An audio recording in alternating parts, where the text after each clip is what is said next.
23 soldiers stood at attention on the training field. One civilian observer sat quietly on a wooden bench. The commander didn't know that observer was Bruce Lee. In the next 12 minutes, everything the commander believed about combat would be challenged. This is the true story of what happened at Fort Ord, California, on April 15, 1972. This is the story that changed military hand-to-hand combat training forever. Fort Ord, California, Monterey Peninsula, April 15, 1972. Saturday morning, 9 a.m. The sun is already warming the training field. 23 soldiers from the 7th Infantry Division stand in formation. Combat fatigues. Boots polished, ready for hand-to-hand combat training. The morning air is crisp. The smell of fresh-cut grass mixes with gun oil and sweat. This is a working military base. Training never stops. Commander Robert "The Hammer" Harrison stands before them. 6 feet 3 inches, 240 pounds. 17 years military service. 3 tours. Korea, Vietnam twice. Purple Heart, Bronze Star, Silver Star. He's seen real combat. He knows what works. At least he thinks he does. Commander Harrison specializes in military hand-to-hand combat. He's trained thousands of soldiers. His methods are proven, simple, direct, effective. No fancy moves, no movie techniques, just brutal, practical combat. Break the enemy fast. That's his philosophy. On the bench, 30 feet away, sits a small Asian man. Simple gray t-shirt, black pants, Nike Cortez sneakers. He weighs maybe 140, 5'7" at most. He's been sitting there for 20 minutes, quiet, observing, taking mental notes. His posture is relaxed, but alert, eyes tracking every movement on the field. Commander Harrison noticed him earlier, assumed he was waiting for someone. Didn't ask, didn't care. This is military training. Civilians aren't his concern. Security cleared him. Colonel Peters vouched for him. That's enough. Harrison addresses his soldiers. Gentlemen, today we're covering throat strikes and knee destructions. In combat, you don't have time for multiple techniques. You have one chance. You make it count. These techniques have worked in Korea. They've worked in Vietnam. They'll work wherever you're deployed. The soldiers nod. Harrison's reputation precedes him. He doesn't teach sport fighting. He teaches killing, survival, coming home alive. The throat strike is your primary tool against a frontal assault. When an enemy attacks, you intercept and destroy. Simultaneously. No defense, then offense. That's too slow. You defend and attack in the same movement. He demonstrates on the air. His hand shoots out, fingers extended, rigid, aimed at an imaginary throat. Impact here, at the trachea. Even moderate force causes the throat to swell. Enemy can't breathe, can't fight. Fight's over in 3 seconds. The soldiers watch carefully. Some have seen combat, most haven't. All know what they learn here could save their lives. Harrison continues. I need a volunteer. 23 hands stay down. Nobody volunteers with the hammer. It means being thrown, choked, or struck for demonstration. Even with control, it's uncomfortable, painful, educational, but painful. Harrison smiles. He expected this. No volunteers? Then I'll choose. His eyes scan the formation, landing on Private Martinez, 200 pounds, former high school wrestler. Good choice. But then Harrison's eyes drift to the bench, to the small Asian man watching. An idea forms, a teaching moment. He's been seeing too many soldiers interested in kung fu movies lately. That Chinese actor, Bruce Lee, the one who does the high kicks. It's making his soldiers think martial arts can work in real combat, making them think size doesn't matter. Harrison knows better. He's seen combat. Real combat isn't choreographed. Size and strength matter. Always. Here's a chance to prove a point. You! Harrison points at the small man. Come here. Bruce looks up, slightly surprised. He wasn't expecting to participate. He was invited to observe by Colonel Peters, an old student from his Oakland school. The colonel wanted Bruce's opinion on the training program. Bruce stands, walks toward the formation. His movement is casual but economical. No wasted motion. The soldiers watch, some confused. Why is the commander calling a civilian? Private Martinez leans toward Private Johnson, whispers, "That guy looks familiar." "Yeah?" "Like that actor from The Green Hornet, the kung fu guy." Johnson squints, studies Bruce as he approaches. "Maybe. Hard to tell." Bruce reaches the formation, stands before Commander Harrison. The size difference is obvious. Harrison towers over him, outweighs him by 100 pounds. "What's your name?" Harrison asks. His tone is professional, not hostile. "Bruce." "Bruce what?" "Bruce Lee." The name means nothing to Harrison. He doesn't watch movies, doesn't follow popular culture. His world is training, combat, and keeping soldiers alive. "You know any martial arts, Bruce?" "Some," Bruce answers. His voice is calm, respectful. He's not here to cause problems. He understands protocol, hierarchy. "Good. I'm going to demonstrate why traditional military combat beats fancy martial arts. No offense, just a teaching moment for my men. They've been watching too many movies lately." Bruce understands what's happening. The commander has made assumptions. Small Asian civilian equals martial arts enthusiast, probably learned from movies or a strip mall dojo. This won't be the first time someone has underestimated him. He's used to it.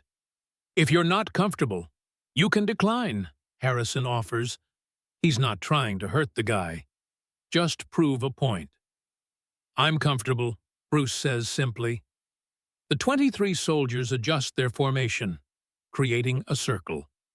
This just got more interesting.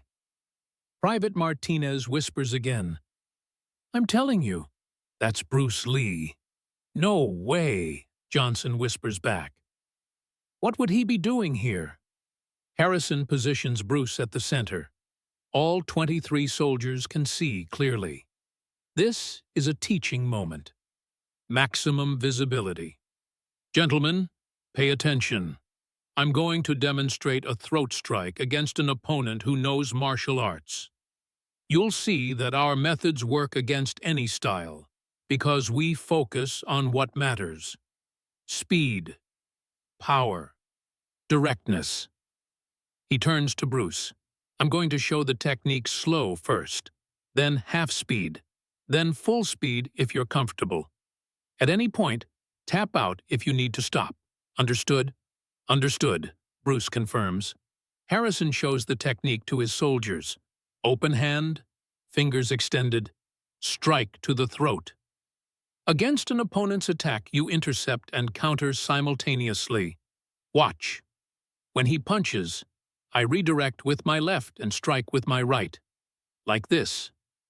Harrison throws a slow practice punch toward Bruce, maybe 10% speed.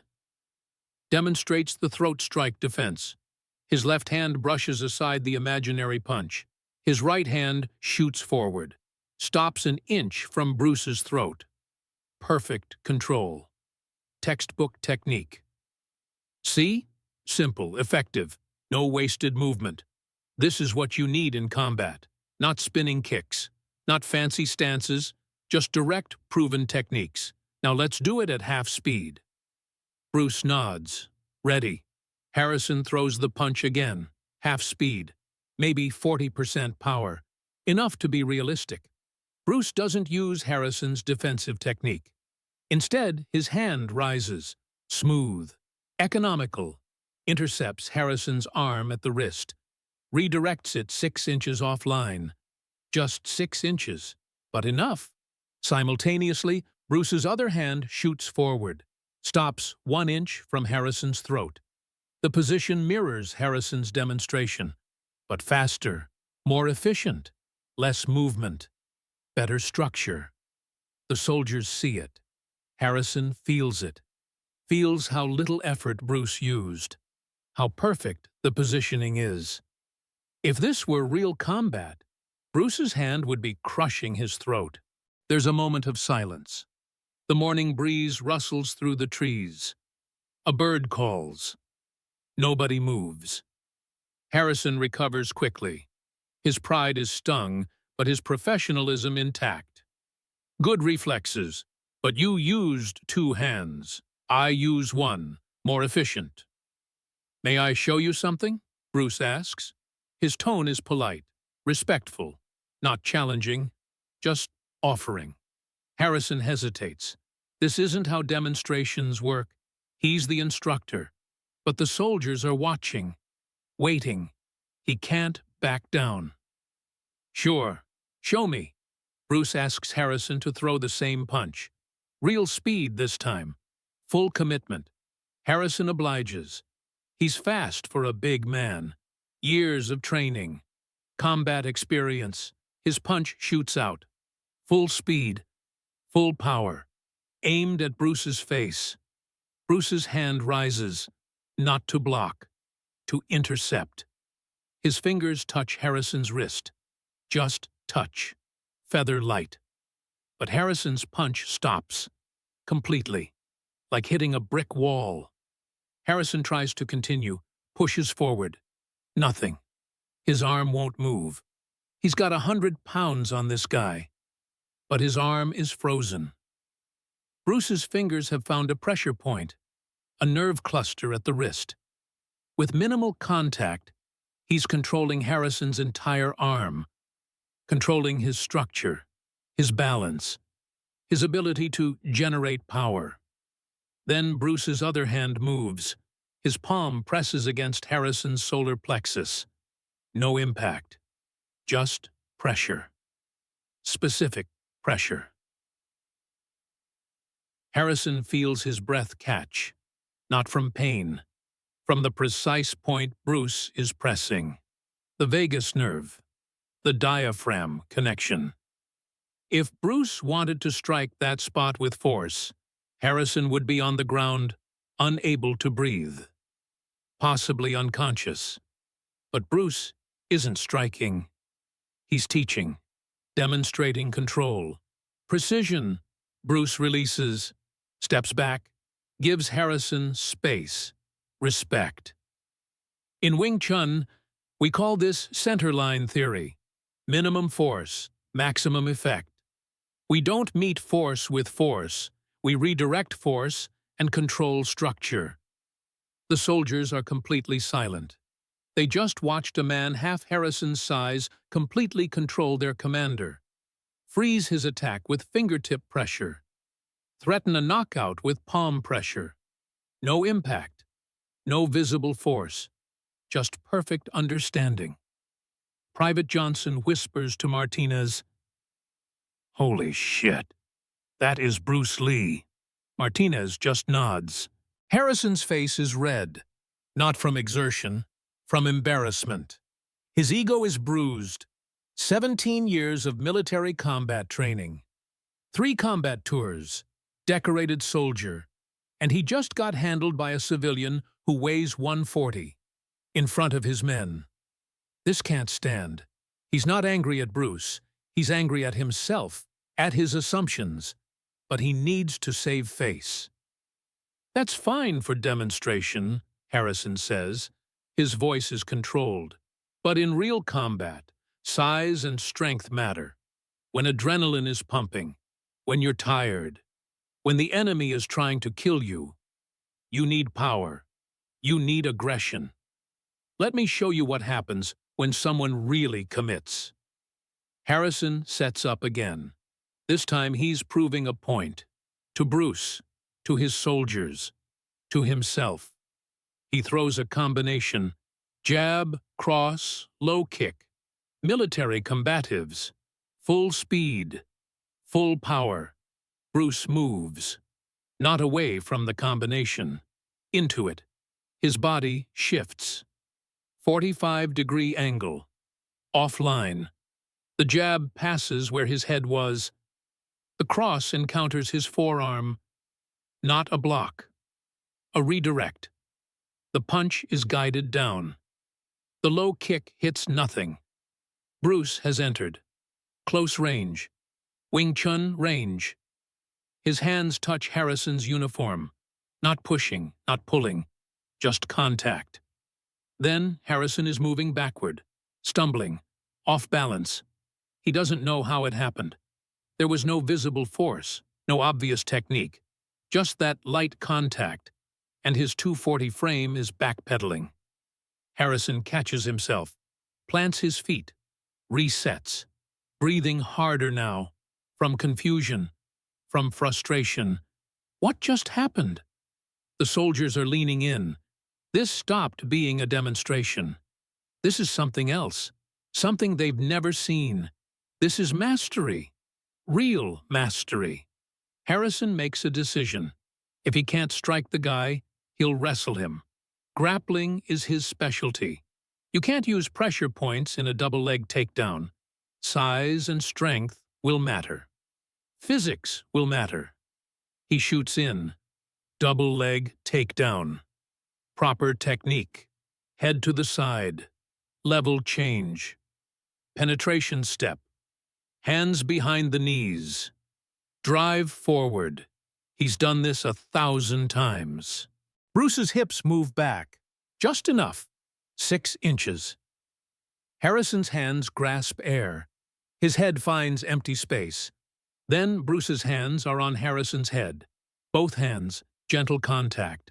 But controlling, redirecting. Harrison's momentum is turned, guided. He finds himself face down, on the ground, on the grass, face in the dirt. He didn't fall, didn't slip. He was placed there, gently but firmly, like a parent putting a child to bed. The 23 soldiers gasp. As one. The hammer just got taken down. Commander Harrison, combat veteran, decorated soldier, expert in hand-to-hand combat. Taken down by a guy who weighs 140. A civilian. And it looked easy.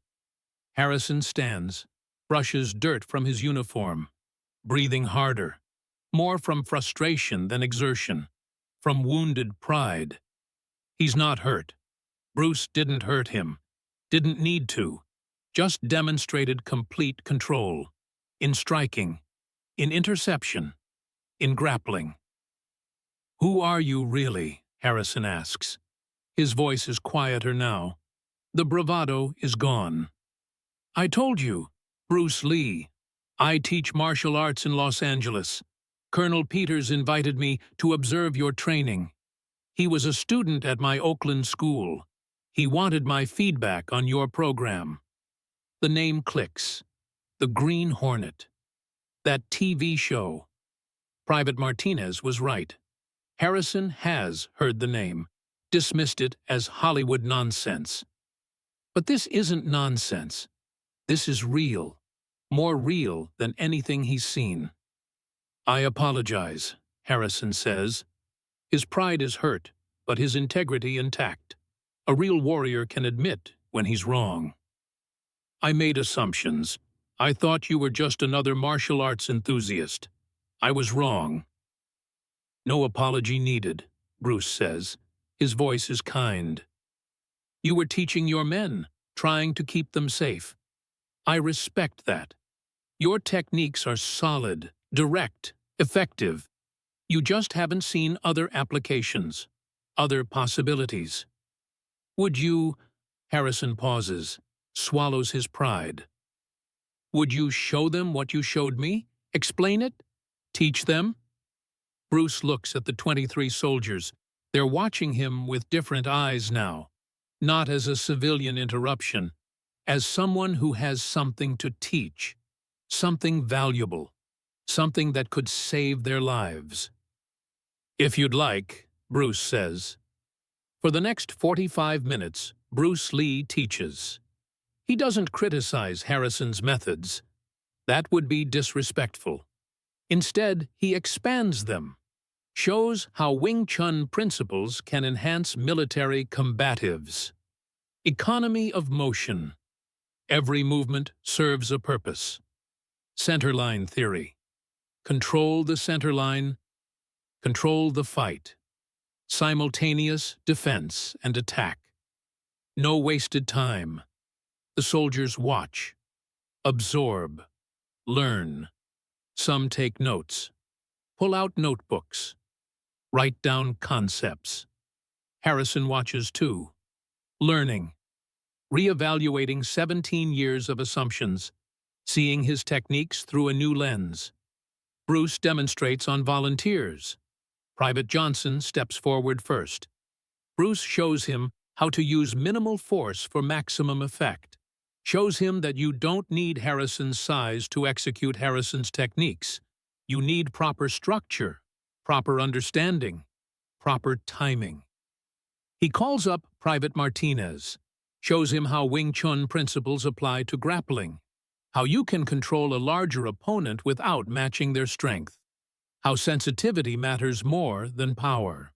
Bruce explains Jeet Kune Do, his personal philosophy, using no way as way, having no limitation as limitation, taking what works from every system, discarding what doesn't. Your commander teaches you to throat strike, Bruce says. Good technique, direct, effective. But ask yourself, is it the only option? What if the opponent tucks his chin? What if he's wearing protective gear? What if he's taller? Do you have a backup? Or are you locked into one technique? The soldiers nod. In combat, you need options, adaptability. Learn the principle behind the technique, Bruce continues. The throat strike works because it attacks a vulnerable target. It disrupts breathing. That's the principle. What other targets create the same effect? Eyes, solar plexus, floating ribs. If you understand the principle, you have 10 techniques instead of one. You can adapt to any situation. He demonstrates on Harrison, with permission, with respect, shows 3 different ways to achieve the same result, each from a different angle, different range, different opponent position. Harrison is experiencing genuine humility. He's been teaching combat for 17 years. His methods work, but he's been teaching from a limited perspective. Bruce is showing him there's more. At the end of the session, the soldiers are transformed, not in physical abilities, that takes months, but in understanding, their perspective. Harrison extends his hand to Bruce, a military commander shaking hands with a civilian, an acknowledgement of respect. Thank you, Harrison says. His voice is sincere. My soldiers and I learned something today, something important. Bruce shakes his hand. You have excellent fundamentals, strong techniques. I just showed you different applications. Your foundation is what made understanding possible. Would you be willing to come back? Harrison asks. Teach us more? Work with us on developing these principles? If the military approves, I'd be honored. I'll make sure they approve, Harrison promises. The 23 soldiers stand at attention. As Bruce walks back to the bench, they do something unusual, something not in military protocol. They applaud. For a civilian, for someone who just taught them more in 45 minutes than they've learned in months. The hammer stands beside them, applauding too. No embarrassment, just respect. Colonel Peters approaches Bruce as he's leaving. "I heard what happened," Peters says, smiling, proud. "The whole base is talking about it." "I didn't mean to embarrass Commander Harrison," Bruce says. "You didn't embarrass him," Peters assures him. "You taught him. There's a difference. He's already requested a formal training program. Wants you to consult on updating the hand-to-hand curriculum for the entire division." Bruce stops. "The entire division?" 7,000 soldiers, Peters confirms. "Harrison wants to integrate your principles into basic training. Everything." Bruce considers teaching military personnel, helping soldiers survive, saving lives. "I'll need to think about it, discuss it with my students, but yes, I'm interested." 3 months later, July 1972, Bruce Lee returned to Fort Ord, not as an observer, as an official consultant, Civilian Special Combat Advisor, a title created specifically for him. He spent 2 weeks with Commander Harrison and his senior instructors, redesigning the 7th Infantry Division's hand-to-hand combat program. They studied every technique, every drill. Bruce didn't eliminate Harrison's methods. He enhanced them, added efficiency, added adaptability, added principles that made techniques work for soldiers of different sizes, different strengths. Harrison became one of Bruce's most dedicated students. He trained in Jeet Kune Do 3 times a week, drove to Los Angeles, spent hours in Bruce's school, learning, evolving. He incorporated Wing Chun sensitivity drills into military training, taught his soldiers Chi Sao, learning to feel an opponent's intention, to respond instantly. He added centerline theory to combat strategy, taught soldiers to control position. He integrated Bruce's philosophy of adaptability, of being like water. The new program was revolutionary. Soldiers learned faster, retained more, performed better. After Bruce died in July 1973, Harrison was devastated. He'd lost a teacher, a friend, a man who changed his understanding of combat and life. But he continued the work, continued teaching Bruce's principles, integrating them into military training, training thousands more soldiers, saving lives. But Harrison never forgot April 15th, 1972. The day he chose the wrong man. The day his assumptions met reality. The day he learned humility. That Saturday morning became legendary at Fort Ord. The story was told to every new class. The day the hammer got taught a lesson. The 23 soldiers who witnessed that morning told the story for years, at reunions, at training sessions, to their students. Some are still alive today, in their 70s, still training, still teaching, and they all start their classes the same way. With the story of the day, the hammer met Bruce Lee. Commander Robert Harrison retired in 1985. 30 years of service. Countless soldiers trained. He opened a martial arts school in Monterey. 5 minutes from Fort Ord. He teaches military combatives, the system he developed with Bruce. And Jeet Kune Do, pure, the way Bruce taught him. Above his desk hangs a photograph. From that day in April.